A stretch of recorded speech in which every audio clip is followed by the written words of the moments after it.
Hi, Bethlehem കുടുംബ unit first half കണ്ടിട്ട് ഇറങ്ങിയതാണ്. നൈസ് മൂവി കേട്ടോ. ഒറ്റ വാക്കി പറയുകയാണെന്നുണ്ടെങ്കിൽ ഞാൻ ചിരിച്ച് പടാരം അടങ്ങിയെന്നാണ് പറയാൻ.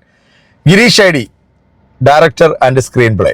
പുള്ളിയുടെ സിനിമകളെ കുറിച്ചിട്ട് നമ്മൾ പറയണ്ടല്ലോ. ഇതിനു മുമ്പ് ഇറങ്ങിയിട്ടുള്ള സിനിമകളാണെങ്കിലും നമ്മൾ എന്താണോ പ്രതീക്ഷിക്കുന്നത് അതിനപ്പുറം തരുന്നൊരു ഡയറക്ടറായിട്ട് നമ്മുടെ ഗിരീഷ് ഐഡി മാറിയിരുന്നു. അതായത് കുടുംബ പ്രേക്ഷകരുടെ ഒരു ഡയറക്ടറായിട്ട് മാറിയിരുന്നു, അല്ലെങ്കിൽ ഇപ്പോഴത്തെ ഒരു ന്യൂജൻ ആളുകളുടെ പൾസ് അറിഞ്ഞിട്ട് സിനിമ എടുക്കുന്ന ഒരു ഡയറക്ടറായിട്ട് മാറിയിട്ടുണ്ടെന്ന് വേണം പറയാൻ. പിന്നെ എടുത്തു പറയേണ്ടത് ഇതിൻ്റെ പ്രൊഡക്ഷൻ കമ്പനിയാണ് കേട്ടോ. നമ്മുടെ ശ്യാം പുഷ്കർ, ഫഹദ് ഫാസിൽ, ദിലീഷ് പോത്തൻ്റെ ഭാവന സ്റ്റുഡിയോസ് ഇവരെടുത്തിട്ടുള്ള സിനിമകളെല്ലാം അത്യാവശ്യം നൈസ് മൂവിയാണ്. സിനിമയിൽ നായകനായിട്ട് എത്തുന്നത് നമ്മുടെ നിവിൻ പോളിയാണ്.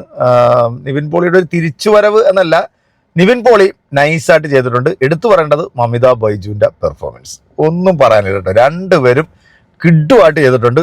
സിനിമ തുടങ്ങി ഇൻ്റർവെൽ വരെ നമ്മൾ അറിയുന്നില്ല എന്നുള്ള നല്ല നൈസ് കോമഡി. അതുപോലെ നമ്മുടെ ഒരുപാട് താരങ്ങളുണ്ട് ഈ സിനിമയ്ക്കകത്ത്. നമ്മുടെ ഷമീർ ഖാൻ, അതുപോലെ സംഗീത്, പാർവതി അയ്യപ്പൻ, അങ്ങനെ ഒരുപാട് താരങ്ങൾ എത്തുന്ന ഒരു സിനിമയാണ്.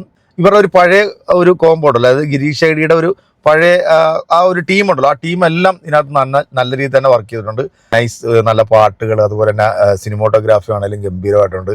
പിന്നെ നമ്മുടെ സുരേഷ് കൃഷ്ണ, ബിന്ദു പണിക്കർ ഓണം മൂഡ് ക്രിയേറ്റ് ചെയ്യുന്ന കിഡിലൻ സാധനം എന്ന് പറയാം കേട്ടോ. ചിരിച്ച് മറിയലു എന്ന് വേണമെങ്കിൽ പറയാം. പ്രേമലു എന്ന സിനിമയ്ക്ക് ശേഷം ഇതും നമുക്ക് ചിരിച്ച് മറിയാനായിട്ടുള്ള ഒരുപാട് സംഭവങ്ങളുണ്ട്. കുറച്ച് ഏജ്ഡ് ആയിട്ടുള്ള ഒരു റോളിലാണ് നമ്മുടെ നിവിൻ പോളി എത്തുന്നത്. ഒരു കാറ്ററിംഗ് കമ്പനി നടത്തുന്ന ഒരു ചെറുപ്പക്കാരൻ, അവരുടെ അടുത്ത് വീട്ടിലേക്ക് താമസത്തിനായിട്ട് വരുന്നതാണ് നമ്മുടെ മമിത ബൈജു.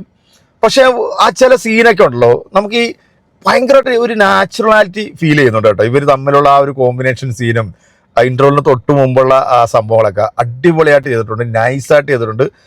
പിന്നെ നമ്മുടെ വിനയ് ഫോർട്ട് ഉണ്ട്, പിന്നെ ശ്യാം മോഹൻ, അവരുടെ ആ ഒരു ടീമിലുള്ള എല്ലാവരെയും ഈ സിനിമയ്ക്കകത്ത് കൊണ്ടുവന്നിട്ടുണ്ട്. ഫസ്റ്റ് ഹാഫ് നൈസ് അടിപൊളിയായിട്ട് ചെയ്തിട്ടുണ്ട്, ഒന്നും പറയാനില്ല. സെക്കൻഡ് ഹാഫും കൂടെ വർക്കാണെന്നുണ്ടെങ്കിൽ പടം ഓണം തൂക്കും എന്നുള്ള കാര്യത്തിൽ ഒരു സംശയം വേണ്ട കേട്ടോ. നിവിൻ പോളി മമിത ബൈജു കോംബോ അടിപൊളിയായിട്ട് ചെയ്തിട്ടുണ്ട്. പിന്നെ ഫസ്റ്റ് ഹാഫും അടിപൊളി, ഒന്നും പറയാനില്ല. ഞാൻ എന്തായാലും സെക്കൻഡ് ഹാഫ് കൂടെ കണ്ടതിന് ശേഷം എൻ്റെ ഫുൾ റിവ്യൂ ആയിട്ട് ഞാൻ വരുന്നതായിരിക്കും. ഭാവന സ്റ്റുഡിയോസിൻ്റെ ബാനറിൽ വീണ്ടും ഒരു ഹിറ്റ് സിനിമയും കൂടെ തന്നിരിക്കുന്നു.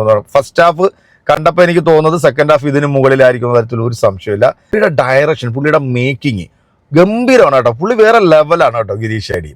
എടുത്തു പറയേണ്ടത് നമ്മുടെ മമിത ബൈജുവിൻ്റെയും അതുപോലെ തന്നെ നിവിൻ പോളിയുടെയും പെർഫോമൻസ് ആണ്. പിന്നെ റോഷൻ ഷാനവാസ്, പുള്ളി നല്ല അടിപൊളിയായിട്ട് തന്നെ ചെയ്തിട്ടുണ്ട്. മൊത്തത്തിലൊരു ഓണം മൂഡ് ക്രിയേറ്റ് ചെയ്യുന്ന ഒരു വൈബ് ഫാമിലി എൻ്റർടൈനർ സിനിമ എന്ന് വേണമെങ്കിൽ പറയാം. നൈസാണ്, എനിക്ക് ഭയങ്കരമായിട്ട് ഇഷ്ടപ്പെട്ടു സിനിമ. അപ്പോൾ സെക്കൻഡ് ഹാഫ് കണ്ടിട്ട് പെട്ടെന്ന് വരാം, ഫുൾ റിവ്യൂ ആയിട്ട് വരുന്നതായിരിക്കും. ഓക്കെ.